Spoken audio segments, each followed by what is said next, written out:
ಇನ್ನು ಈ ಯುದ್ಧದ ಎಫೆಕ್ಟ್ ನಮ್ಮ ರಾಜ್ಯದಲ್ಲಿ ಹೇಗಾಗಿದೆ ಅಂತಂದ್ರೆ ಗ್ಯಾಸ್ ಇಲ್ಲ, ಆಟೋ ಓಡ್ತಿಲ್ಲ, ಜೀವನ ನಡೆಸೋದು ಹೇಗೆ, ಸ್ವಲ್ಪ ವಿಷ ಕೊಟ್ಬಿಡಿ ನಾವೆಲ್ಲ ಕೂಡ ಸತ್ತೋಗ್ತೀವಿ ಅಂತ ಆಕ್ರೋಶಭರಿತವಾಗಿ ಮಾತನಾಡಿದ್ದಾರೆ ಆಟೋ ಚಾಲಕ. ಗದಗ್ನಲ್ಲಿ ನರೇಶ್ ಎಂಬ ಆಟೋ ಚಾಲಕನ ಕಣ್ಣೀರು. ಟಿವಿ9 ಜೊತೆ ಮಾತನಾಡ್ತಾ ಆಟೋ ಚಾಲಕ ನರೇಶ್ ತಮ್ಮ ಕಣ್ಣೀರ ಕತೆ ಹೇಳ್ಕೊಂಡಿದ್ದಾರೆ. ತಂದೆ ತಾಯಿಗೆ ಆಪರೇಷನ್ ಆಗಿದೆ, ನನಗೂ ಅನಾರೋಗ್ಯ ಇದೆ, ಮನೆಯಲ್ಲಿ ರೇಷನ್ ಇಲ್ಲ, 50 ರೂಪಾಯಿ 100 ರೂಪಾಯಿ ಕೂಡ ಸಾಲ ಕೇಳಬೇಕು, ಒಂದು ಹೊತ್ತಿನ ಊಟ, ಇನ್ನೊಂದು ಹೊತ್ತು ಉಪವಾಸ ಅಂತ ಪರಿಸ್ಥಿತಿ. ನೋವಿನಿಂದ ತಮ್ಮ ಪರಿಸ್ಥಿತಿಯನ್ನ ಹೇಳ್ಕೊಂಡಿದ್ದಾರೆ. ಪ್ರತಿನಿಧಿ ಸಂಜೀವ್ ಈ ಆಟೋ ಚಾಲಕರನ್ನ ಮಾತನಾಡಿಸಿದ್ದಾರೆ. ಅವರ ಕತೆ ಏನು ಕೇಳೋಣ ಬನ್ನಿ. ಈಗ ನಾವು ಗದಗ ನಗರದ SM ಕೃಷ್ಣ ಬಡಾವಣೆಯಲ್ಲಿ ಇರುವಂತಹ ಓರ್ವ ಆಟೋ ಚಾಲಕನ ಸಂಕಷ್ಟದ ಏನು ಸ್ಥಿತಿ ಬಗ್ಗೆ ನಾವು ನೀವು ತೋರಿಸ್ಕೊಟ್ಟು, ಇದು ಆತ ಚಾಲಕನ ಮನೆ. ಇದು ಸಾಕಷ್ಟು ಏನು ಚಿಕ್ಕದಾದಂಥ ಮನೆ, ತೆಗೆದ ಮನೆ. ಇಲ್ಲೇ ಅವರು ತಂದೆ ತಾಯಿ ಮಕ್ಕಳು ಜೊತೆಗೆ ಸುಮಾರು ಈ ಒಂದು ಮನೆಯಲ್ಲಿ 8 ಜನ ವಾಸ ಮಾಡ್ತಾ ಇದ್ದಾರೆ.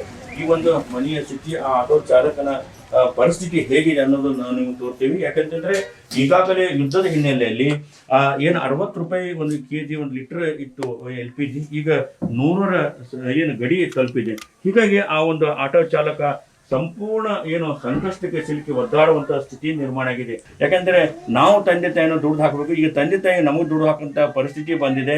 ಯಾಕಂದ್ರೆ ಅವ್ರಿಗೆ ಆಪರೇಷನ್ ಆಗಿದೆ ತಂದೆ ತಾಯಿಗೆ, ಆದರೂ ಕೂಡ ಅವರು ಇಸ್ತ್ರಿ ಒಂದು ಏನು ಉದ್ಯೋಗ ಅವ್ರು ಮಾಡಕ್ಕೆ ಹೋಗಿದ್ದಾರೆ. ಯಾಕಂದ್ರೆ ನನಗೆ ಈಗ ಯಾವುದೇ ಆಟೋ ಏನು ಆಟೋಕ್ಕೆ LPG ಹಾಕಕ್ಕೆ ಹಣ ಇಲ್ಲ, ಹಣ LPG ಹಾಕಿದ್ರು ಕೂಡ ಎಷ್ಟು LPGನ ಹಾಕಿಸ್ತೀನಿ ಅಷ್ಟು ಹಣ ಕೂಡ ವಾಪಸ್ ಬರ್ತಾ ಇಲ್ಲ. ಈಗ ಮನೆ ಮುಂದೆ ನಿಲ್ಸಿದ್ದೀನಿ, ನನಗೆ ಸಾಕಷ್ಟು ಕಷ್ಟ ಆಗಿದೆ ಅಂತ ಮಾತು ಹೇಳಿದ್ರೆ, ಈಗ ಚಾಲಕ ನಮ್ಮ ಜೊತೆ ಮಾತಾಡೋಣ.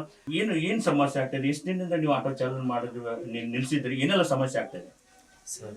ನಾವು ಆಟೋ ಚಾಲನೆ ಮಾಡೋದು ನಿಲ್ಲಿಸಿ 1 ವಾರ ಆಯ್ತು ಸರ್. ಫಸ್ಟಿಗೆ ಒಂದು 15 ದಿವಸದಿಂದ 60 ಇತ್ತು, 65 ಆಯಿತು, 77 ಆಯ್ತು, 85 ರೂಪಾಯಿ ಆಯಿತು, 100 ರೂಪಾಯಿ ಆಯಿತು. ಆಟೋ ಹತ್ತ ಜನ ಹತ್ತಾ ಇಲ್ಲ, ಪ್ರಯಾಣಿಕರಿಗೆ ಮತ್ತು ದರನೂ ಏರಿಸಿಲ್ಲ. ನಾವು 3 ಜನ ಬಿಟ್ಟರೆ 4 ಜನ ಸೀಟ್ ಇಲ್ಲಪ್ಪ ಅಂತಾರೆ ಅದ್ರ ಕುಂದ್ರಾಕ. ಉಚಿತ ಬಸ್ ಯೋಜನೆ ಇದೆ.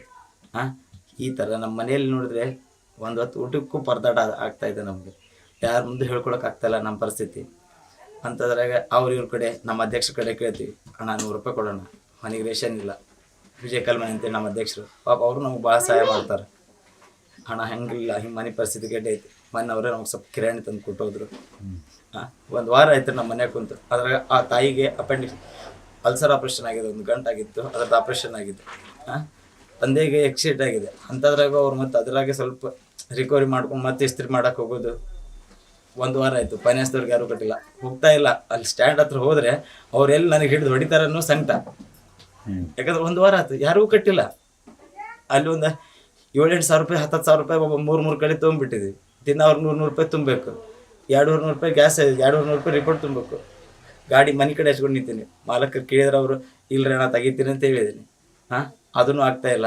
ದರ ನೋಡಿದ್ರೆ ಜನ 10 ರೂಪಾಯಿ 20 ರೂಪಾಯಿ ಸೀಟ್ ಇದ್ದಿದ್ದು 10 ರೂಪಾಯಿ ಸ್ವಲ್ಪ ಜಾಸ್ತಿ ಕೊಡ್ರಿ, ಗ್ಯಾಸ್ ರೇಟ್ ಏರೈತೆ ಅಂತ ಅಂದರೆ ನಾವೇ ಕೊಡೋಲ್ಲ, ಬಸ್ಸಿಗೆ ಹೋಗ್ತೀವಿ ನಾವು. ಮನೆ ನೋಡ್ರಿ ಕಿರಾಣಿ ಇಲ್ಲ. 1 ವಾರ ಆಯ್ತು ಮನೆಯಾಗ ಕುಂತು ಖಾಲಿ. ಈ ವಯಸ್ಸಿನಾಗ ನಮ್ಮ ತಂದೆ ತಾಯಿಗೆ ದುಡ್ಡು ನಾವು ಹಾಕಬೇಕು, ಅವರು ನಮಗೆ ಹೊಳಸಾಗ್ತಾ ಇದ್ದಾರೆ. ನನಗೆ ಗ್ಯಾಸ್ ಹಾಕ್ಕೊಳ್ಳೋಕ್ಕೂ ರೊಕ್ಕ ಇಲ್ಲ. ಈಗ ಪದೇ ಅವ್ರಿಗೆ ಹೋಗಿ ಕೇಳೋದು ಹೆಂಗಾಗುತ್ತೆ ಹೇಳಿ? 1 ದಿನ ಕೇಳ್ತೀವಿ, 2 ದಿನ ಕೇಳ್ತೀವಿ, ಬರೀ ನಿಂದಿದ ಆತಲ್ವ ಅಂತಂದ್ರೆ ಯಾರು ಅಂತಾರೆ? ಎಲ್ಲರೂ ಹಂಗೆ ಅಂತಾರೆ. ಆದ್ರೆ ಅದೇ ಕೇಂದ್ರ ಸರ್ಕಾರಕ್ಕೆ ರಾಜ್ಯ ಸರ್ಕಾರಕ್ಕೆ ಬೇಡ್ಕೊಳ್ಳೋದಷ್ಟೇ, ಸಿದ್ದರಾಮಯ್ಯ ಅವ್ರಿಗೂ ಬೇಡ್ಕೊಳ್ಳೋದಷ್ಟೇ, ಆಟೋ ಚಾಲಕರ ಬಗ್ಗೆ ಸ್ವಲ್ಪ ಗಮನ ಹರಿಸ್ರಿ, ನಮ್ಮ ಸಾಲ ಬಾಧೆ ಇದ್ದಿದ್ದನ್ನು ಸ್ವಲ್ಪ ಕಮ್ಮಿ ಮಾಡಿರಿ, ಹೊಳ್ಳಿ ಗ್ಯಾಸ್ ರೇಟ್ ದರ ಇಳಿಸ್ರಿ, ನಮಗೂ ಒಂದು ಏನಾದ್ರು ಪರಿಹಾರ ಕೊಡ್ರಿ ಅಂತ ಕೇಳ್ಕೋದಿಷ್ಟೇ. ಕೇಂದ್ರ ಸರ್ಕಾರಕ್ಕಾಯ್ತು, ರಾಜ್ಯ ಸರ್ಕಾರಕ್ಕಾಯ್ತು, ಇಷ್ಟೇ ಕೇಳ್ಕೊತೀನಿ. ಇದನ್ನು ನಮ್ಮ ಮನವಿ ಇರಿ. ಇಲ್ಲ ಅಂದ್ರೆ ಇದಿಷ್ಟು ಈ ಆಟೋ ಕುಟುಂಬದ ನೋವಿನ ಮಾತು. ಕ್ಯಾಮ್ರಾಮನ್ ಶಂಭು ಜೊತೆ ಸಂಜೀವ್ ಪಾಂಡ್ರೆ, ಟಿವಿ9 ಗದಗ.